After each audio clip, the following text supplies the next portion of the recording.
Students, in this video we shall learn about inverse hyperbolic functions. The first inverse hyperbolic function is sine h inverse of x, and it is given by the formula log of x plus square root of x squared plus 1. And the cos h inverse of x is given by log of x plus square root of x squared minus 1. And tan h inverse of x is given by 1 by 2 log of 1 plus x divided by 1 minus x. Now first we shall derive the hyperbolic function sine h inverse of x. Now to do this, we have to first consider the left hand side. The left hand side is sine h inverse of x. We can take it to be equal to some y. So what we are doing here is we are considering the left hand side sine h inverse of x to be equal to y. So from this, x will be equal to sine hy. So we have obtained x equal to sine hy. Now we have to use the formula for sine hy, which we have learnt in our previous lectures. So what is sine hx? It is e power x negative e power negative x divided by 2. Now using this formula, sine hy will be equal to e power y negative e power negative y divided by 2. So let us make that substitution here. So x will be equal to, we are applying that formula here. So sine hy will be e power y negative e power negative y divided by 2. Now we will take this to this side by cross multiplying it. So from this we obtain 2x to be equal to e power y negative e power negative y. So now we can write this e power negative y as e power y. This e power y comes as such negative. This e power negative y, when taken to the denominator, it will be only e power y. And now we will take the LCM on the right hand side. And so the LCM is e power y. So e power y will be multiplied with e power y. And so we will get e power y the whole square. And then negative 1. So here we have 2x on the left hand side. Now this e power y gets cross multiplied here, and we get 2x e power y to be equal to e power y the whole squared negative 1. Now taking this to the other side, what we will get? This will be e power y the whole squared, and then this, when comes to the other side, it will become negative.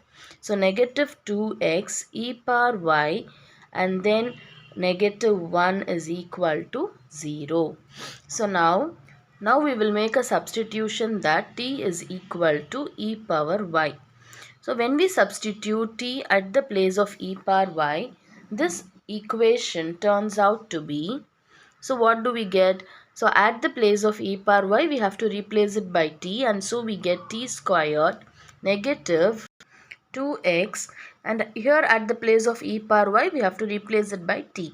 So t negative 1 is equal to 0. Now this is a quadratic equation in t. So we can use the formula t is equal to negative b plus or minus square root of b squared minus 4ac divided by 2a. So at the place of b, what do we have?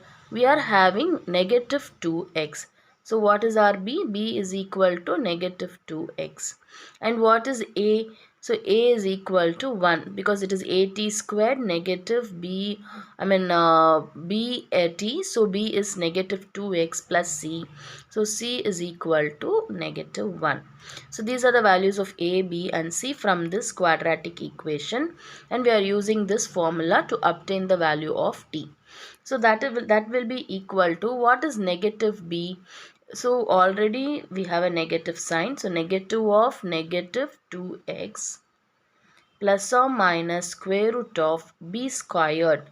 So negative 2x the whole squared, and then we have minus 4ac.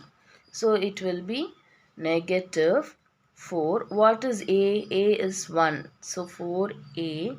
C is negative 1. So negative 1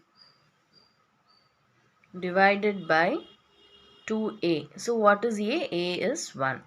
So now we shall simplify this. So this will be, so therefore t will be equal to, negative of negative becomes positive. So 2x plus or minus square root of b squared. So this negative sign will become positive. 2 squared is 4 and then x squared.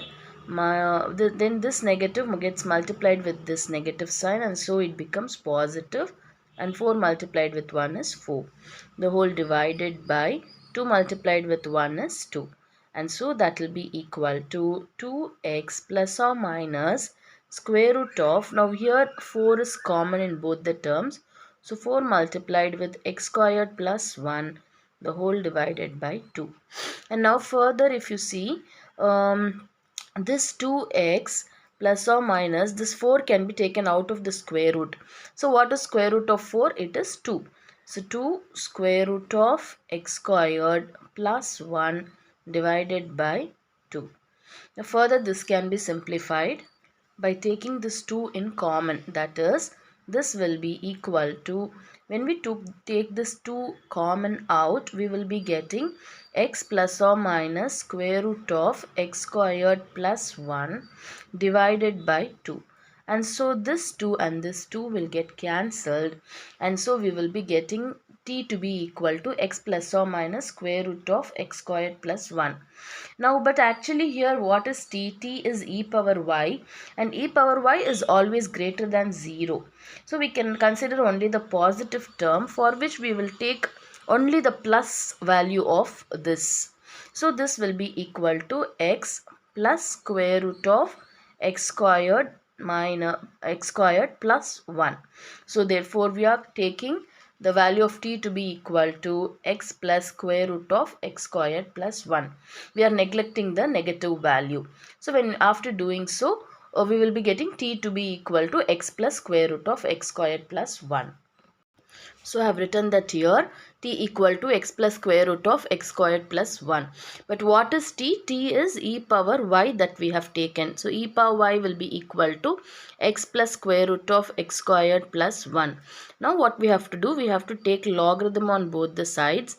So taking log on both the sides, what do we get? Log of e to the power y will be equal to log of x plus square root of x squared plus 1. And so from this we can write by using the identity, logarithmic identity, that log a raised to the power b can be written as b log a.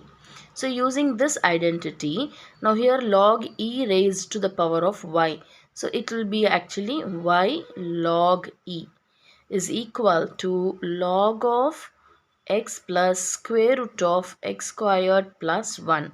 But what is the value of log e? We know that log e is equal to 1. So using this, so this will become y multiplied with 1. So therefore y is equal to log of x plus square root of x squared plus 1. In the beginning of our problem, we have taken sine h inverse of x to be actually y. So sine h inverse of x is y, so we will substitute that here. So is equal to logarithm of x plus square root of x squared plus 1. So this is what we have to prove. So we have hence proved that sine h inverse of sine h inverse of x is equal to logarithm of x plus square root of x squared plus 1. The formula for sine h inverse of x is this. So this is the inverse hyperbolic function of the sine. Hope you have understood this. Similarly, we will find cos h inverse of x. So I have done here for cos h inverse of x. So the formula is log of x plus square root of x squared negative 1. So let us prove this now. So cos h inverse of x we have taken to be y. As we saw for sin h inverse of x, the proof is absolutely the similar method only. So x will be equal to cos hy. But by the formula, what is cos hy? Already we have seen the formula, right? So in that we have cos hx to be e power x plus e power negative x divided by 2. So that we have to substitute here. So because we have y here, it will be e power y plus e power negative y divided by 2. And we have to simplify in the same method as we did for the previous proof. So this 2 gets multiplied here. So 2x will be e power y plus this e power negative y becomes 1 by e power y. Taking LCM, we get e power y the whole squared plus 1 divided by e power y. This e power y gets cross multiplied with this 2x and we obtain 2x e power y to be equal to e power y the whole squared plus 1.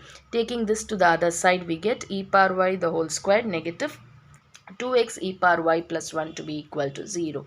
And at the place of e power y, we are replacing it by t. And so we get t squared negative 2xt plus 1 equal to 0. By using the quadratic method, again t is equal to negative b plus or minus square root of b squared minus 4ac divided by 2a. So applying all that over here, where the value of a will be equal to 1, b will be negative 2x and c will be 1.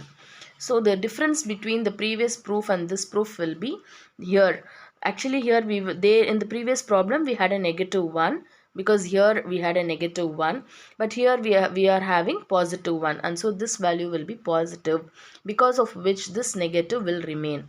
So it will be finally we arrive at this where this 2 and 2 will get cancelled and we get this to be equal to x plus or minus, but we are concerned with the positive value, so x plus square root of x squared negative 1. So this is the value of t. So after this, what we have to do is, in the same method we have to consider t to be, we have to substitute the value of t over here. So e power y will be x plus square root of x squared negative 1. Now we have to take logarithm on both the sides and we obtain log of e power y to be equal to log of this term. So as per the logarithmic rule, this goes in the front. So y log e is equal to log of this term. So we know that log e is equal to 1, and so therefore y is equal to log of x plus square root of x squared negative 1. But what is y? We have assumed, y is actually cos h inverse of x. So we have to substitute that here. So therefore we get cos h inverse of x to be equal to logarithm of x plus square root of x squared negative 1. So this is the proof. Hope you have understood this proof of both sin h inverse of x and cos h inverse of x. And so now in our next video we shall prove tan h inverse of x. We shall see the formula for tan h inverse, the inverse hyperbolic function of tan. Hope you have understood both this. Thank you.